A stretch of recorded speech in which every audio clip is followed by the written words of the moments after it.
Bom, galera, professor Blênio Marcos do Colégio Mater Christi e hoje nós vamos falar um pouco sobre processos geológicos. Esses processos geológicos, eles são já bem cobrados na prova, né? Principalmente na prova do último ano, como nós tivemos aí várias questões envolvendo geografia física e não raro é motivo de questão falar um pouco sobre esses processos, a dinâmica desses processos e os respectivos fenômenos geológicos gerados por eles. Podemos entender a dinâmica do relevo terrestre a partir de dois grupos principais de processos. Os processos de natureza exógena ou de natureza externa, né? Também chamado de exogenia, e os processos de natureza endógena ou processos de natureza interna ou endogenia. A interação entre esses processos naturais fazem com que o relevo da Terra esteja em constante transformação.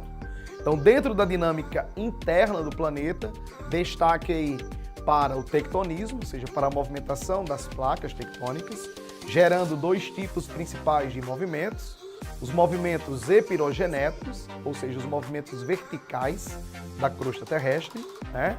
Como resultado aí você tem a formação de determinadas planícies e chapadas, estruturas sedimentares.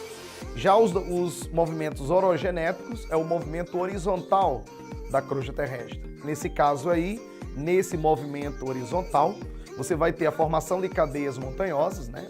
Também chamado de dobramentos, que são áreas de instabilidade geológica. Você encontra aí formações geologicamente instáveis, propensas à ocorrência do vulcanismo, ou propensas à ocorrência dos abalos sísmicos, que a gente conhece com o nome de terremotos. Então vale lembrar, né? Importante lembrar que esses processos eles dão uma dinâmica construtiva ao relevo terrestre, ou seja, eles adicionam material geológico à Terra.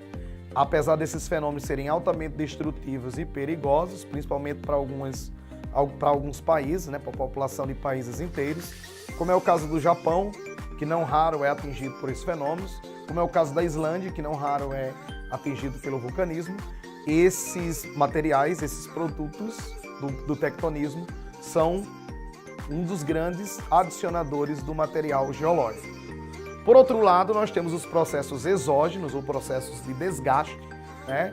Representados aqui pela ação dos rios, né? Que vão escavar vales, né? Terraços e morros testemunhos a partir do processo de erosão, gerando como consequência a acumulação de planícies aluviais e de deltas. No caso aí, o delta ele vai ser uma forma de relevo resultante da acumulação sedimentar fluvial, geralmente na foz dos rios. Destaque aqui no Brasil para o delta do Parnaíba, o delta brasileiro mais famoso, e em termos mundiais o delta do Rio Nilo. Inclusive o delta mais conhecido no mundo é uma área de deposição sedimentar na foz do Rio Nilo, que não é de hoje que essa área inclusive ela é usada. Já com referência à erosão glacial, ou erosão do gelo, nós temos aí a formação de vales em forma de U, né? Também chamado de fiordes, ou seja, são vales profundos escavados pela erosão do gelo, muito comum, por exemplo, no litoral europeu, né? No litoral recortado da Noruega, onde eles são comuns, há um predomínio desse processo erosivo, da erosão glacial. A erosão eólica, como o próprio nome sugere, já é a erosão provocada pelas partículas em suspensão no vento. Atentem para isso, né? O vento por si só ele não causa desgaste, e sim os materiais em suspensão no vento que são transportados, que entram em atrito com as rochas e provocam o seu contínuo desgaste. Então não é o vento em si que provoca a erosão, mas os materiais em suspensão no vento. Como consequência aí desses processos, nós vamos ter a formação de dunas, né? Formações do relevo litorâneo bem característico, e de solos de origem eólica. Um dos solos mais férteis do mundo é o solo de Loess, presente, né? Um solo de coloração ocre amarelada, presente nos vales fluviais da China. Então são solos extremamente férteis, utilizados para resicultura.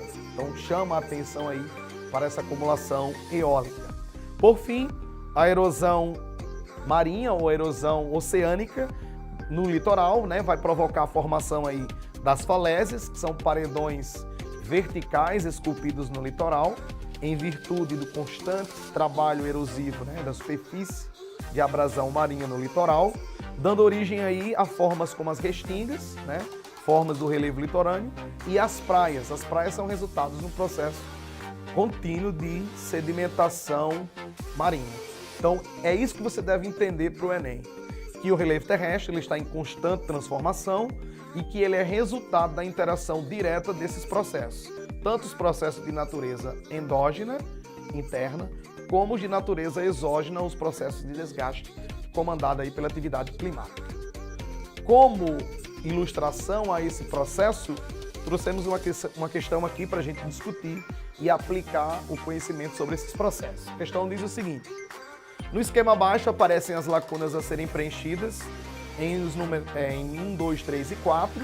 E aí a questão ela coloca um infográfico, né? Um gráfico representando esses processos, mostrando a interação que eu acabei de mencionar. Então, de um lado eu tenho processo 1, que eu tenho que descobrir o que é. Do outro lado, processo 2. Do lado 3 eu tenho erosão como um processo marcante. Do lado 4 eu tenho terremotos como um processo marcante. Então a ideia é tentar descobrir quais são os processos predominantes aí. Na ordem, né? Respectivamente aí na ordem 1, 2, 3 e 4. 1, no caso aqui, como ele vai estar do lado da erosão, ele vai dizer respeito aos processos externos, porque a erosão é um processo exógeno. Então, de cara já elimina a opção B, que diz interno, e a opção D, C, que diz terremotos, e a opção D, que diz internos. Do outro lado, eu tenho o processo número 2. Ora, se 1 é externo, o número 2 vai ser, notadamente, o processo interno. 3 vai ser intemperismo. Vale lembrar aqui que o intemperismo ele é um dos principais agentes da formação dos solos, né? Tanto o intemperismo de origem química como de origem física, eles vão ser responsáveis pela formação do solo. Neste caso aí, o intemperismo físico, resultante da oscilação térmica em áreas desertas, né, em áreas de climas secos, onde eu tenho uma grande variação diurna de temperatura, ou seja, dias muito quentes e noites muito frias, e isso vai repercutir no processo de dilatação das rochas. E o intemperismo químico em regiões extremamente úmidas, como é o caso da Amazônia, onde você vai ter uma atividade climática muito mais ativa, ou seja, um clima muito mais úmido e chuvoso, o que vai dar origem ao predomínio do intemperismo de natureza química. Então, essa é a regra. Intemperismo físico, predomínio em áreas de climas secos. Intemperismo químico, predomínio em áreas de climas úmidos. Então, o intemperismo aí vai ser o número 3, né? Coerente com o processo erosivo. E, por fim, o vulcanismo, número 4, que vai estar ali associado aos processos exógenos, associado também com o terremoto. Então, você tem aí como correta a opção é, na sequência, 1, externos, 2, internos, 3, intemperismo, nos diferentes tipos, e 4, vulcanismo. Outra dica importante sobre esse tema para o Enem, é importante que você, que vai prestar, né, vai fazer a prova do Enem, atentem para a questão das estruturas geológicas, né? Lembre-se que o Enem adora associar para cada estrutura determinados tipos de recursos. No caso, nos escudos cristalinos, estruturas antigas, eu vou ter aí formação de minerais de origem metálica.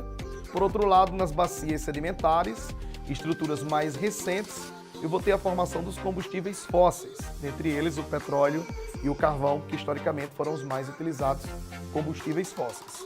E, claro, revisar também as características das rochas, a composição e a classificação dessas rochas, em magmáticas ou ígneas, sedimentares e metamórficas.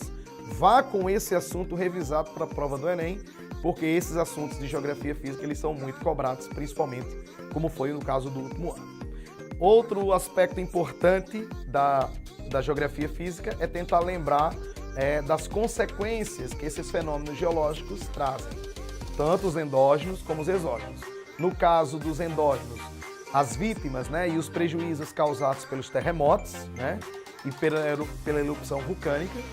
E no caso dos exógenos, as enxurradas, os desastres, né, os deslizamentos, escorregamentos que acontecem nas áreas de encostas e morros.